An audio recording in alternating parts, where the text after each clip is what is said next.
वी-न्यूज़.पी कोयटा से मैं हूं गालिब नेहाद।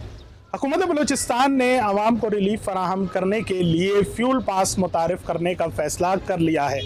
महकमा एक्साइज के मुताबिक फ्यूल पास मुतारिफ करने का मकसद जहां एक जानिब आवाम को रिलीफ फराहम करना है, वहीं गैर कानूनी फ्यूल की खरीदो फरोख्त और गाड़ियों की मुंतकली और मालकाना हकूक़ से मुतल्लिक शफाफियत फराहम करने के लिए इस निज़ाम को मुतारिफ करवाया जा रहा है। यहाँ सवाल ये पैदा होता है कि इस फ्यूल पास को हासिल किस तरह किया जा सकेगा।